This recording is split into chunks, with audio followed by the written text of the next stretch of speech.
Assalamualaikum dan selamat sejahtera.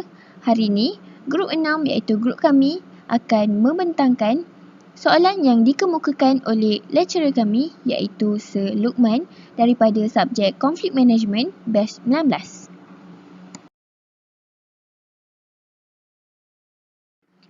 Sebelum kita memulakan pembentangan, izinkan saya memperkenalkan ahli kumpulan kami. Yang pertama, Nur Ain Syazwani binti Muhammad Samsuri. Yang kedua, Syazmi bin Syafari. Yang ketiga, Faizul bin Rahman. Yang keempat, Nur Al-Muni bin Muhammad. Yang kelima, Intujah Chandran. Yang keenam, Nur Ashikin binti Abdul Rahman.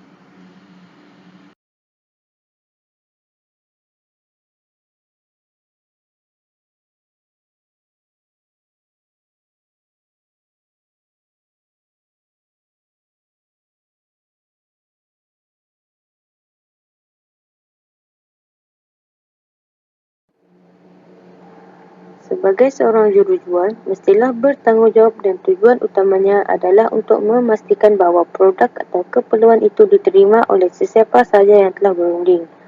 Terdapat banyak cara untuk mendapatkan lebih banyak perhatian daripada pelanggan yang berunding untuk produk yang dijual. Orang yang saya pilih untuk berunding adalah Syamira Muhammad atau lebih dikenali sebagai Syuib. Pelawak, pelakon, pengacara dan penyampai radio berusia 37 tahun ini adalah bekas ahli kumpulan Sepah yang menjadi juara rancangan realiti Raja Lawak musim ketiga pada tahun 2009 dan juga Maharaja Lawak pada tahun 2011. Setelah Sepah berpisah, Syuib bergabung dengan kumpulan Sepatu dengan Jeb.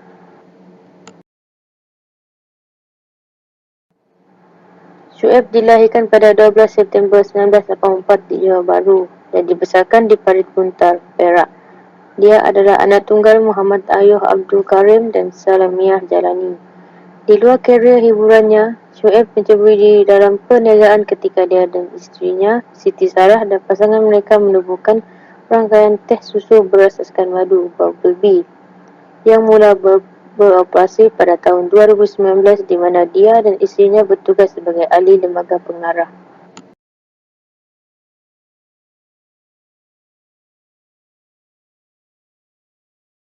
Seterusnya ialah sikap perangai Syuib ialah openness, iaitu sikap terbuka.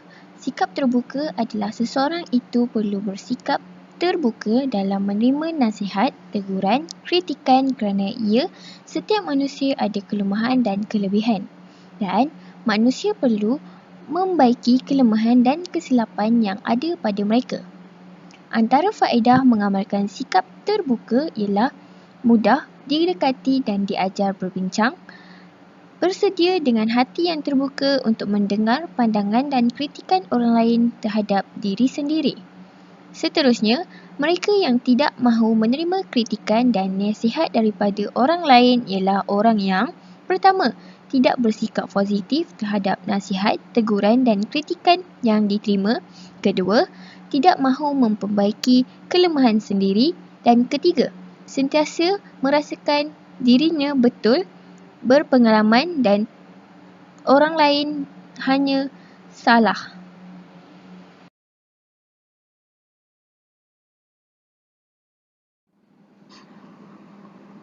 Untuk memulakan, kami memutuskan untuk menerangkan dengan terperinci apa kesedaran.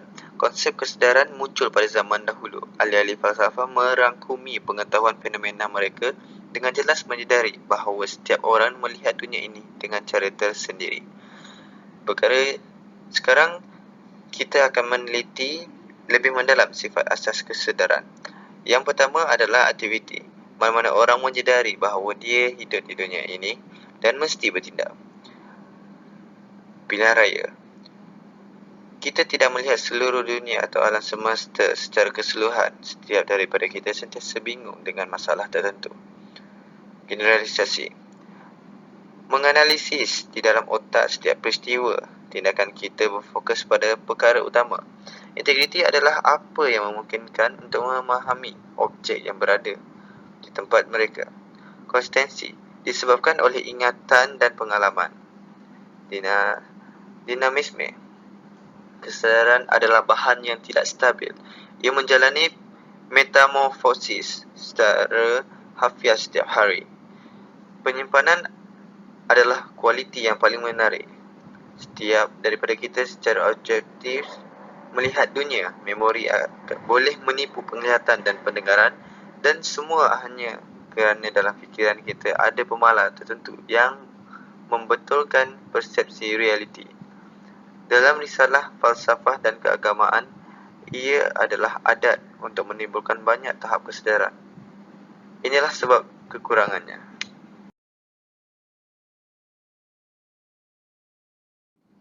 Yang ketiga, extraversion, ialah bersifat sosial, di mana orang sekeliling akan merasa tenang apabila berbual bersamanya. Sifat ini tak semua orang ada sebab sifat ini memerlukan kepakaran dari segi sosial untuk senang dapat kawan. Senang ceritalah kan, mereka yang macam ni, orang yang macam ni, kita panggil dia peramah. Contoh yang boleh kita lihat pada selebriti Syuib adalah, yang pertama, Syuib ada ramai kawan dari kalangan selebriti dan bukan selebriti. Yang kedua, orang sekeliling Syuib berasa tenang dan ada sahaja topik yang ingin dibualkan.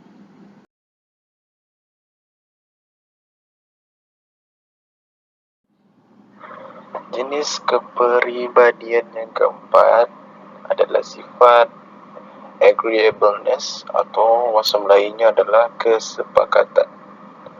Jadi Syuib ni merupakan seseorang yang memang diakui ramai mempunyai sifat kesepakatan yang tinggi di dalam dirinya. Seperti yang kita sedia maklum, sifat seperti kepribadian ini merangkumi kepercayaan, altruisme, kebaikan, kasih sayang, dan tingkah laku prososial lain. Mengikut kajian yang dilakukan, telah mendapati bahawa orang yang tinggi dalam kesepakatan cenderung lebih bekerjasama, sementara mereka yang rendah sifat ini cenderung lebih kompetitif dan kadang-kadang bahkan manipulatif. Menggambarkan jenis kepribadian ini, kita dapat melihat Syuib memang seorang yang penyayang. Hal ini kerana anak-anak dan isteri beliau sentiasa ingin bermanja dengannya. Selain itu, beliau membuat banyak amal kebajikan dengan mendermakan produk makanan beliau kepada sesiapa yang memerlukan. Di samping itu, kita dapat melihat beliau seorang yang ramah dan bijaksana dalam setiap perkara yang dilakukan, sehingga beliau berjaya menaikkan namanya di pentas dunia perlakonan dan perniagaan. Seterusnya, sifat altruisme beliau sangat tinggi. Seperti yang tersedia tahu, altruisme adalah keprihatinan yang tidak mementingkan diri terhadap orang lain, sehingga melakukan sesuatu hanya kerana keinginan untuk menolong, bukan kerana merasa berkewajiban untuk keluar dari tugas, kesetiaan atau alasan agama. Akhir sekali, beliau seorang yang baik hati kepada orang-orang di sekelilingnya sehingga ramai pihak ingin berteman dengannya.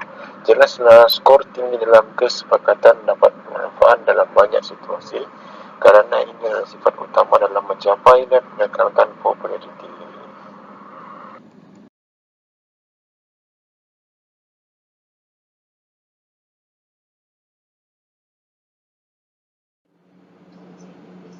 Hari ini saya present tentang best way to talk to him based on personality, temperament or natural trait. Saya akan bermula dengan pertanyaan khabar dan memastikan orang tersebut dalam keadaan yang selesa. Selepas itu, saya akan bertanya tentang situasi yang mengalami pada masa kini supaya saya dapat tahu keadaan mental dan emosi orang tersebut. Seterusnya, saya akan memberi beberapa kata-kata manis untuk menarik perhatian orang tersebut. Selepas itu, saya akan bertanya masalah yang telah dihadapi oleh orang itu baru-baru ini supaya saya boleh berkaitkan motif saya dengan situasinya. Saya akan bagi cadangan untuk menyelesaikan masalah orang tersebut dan masukkan produk atau servis saya dalam perbualan itu. Seterusnya, saya akan terangkan semua kelebihan dan kebaikan produk dan servis saya. Saya akan menimbulkan kepercayaan orang itu pada saya dan produk saya.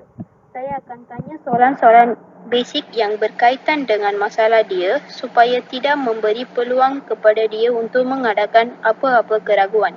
Akhirnya, saya akan jual produk saya dan akan memberi kata-kata semangat kepada orang tersebut.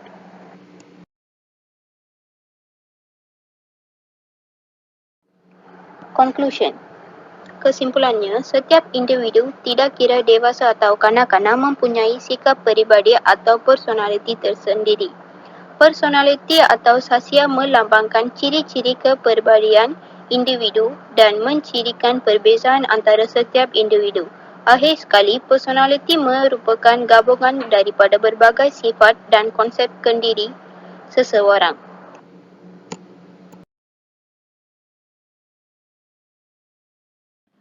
Sekian saja pembentangan daripada grup kami iaitu grup 6 bagi subjek Conflict Management. Terima kasih kerana mendengar dan memberi sepenuh perhatian.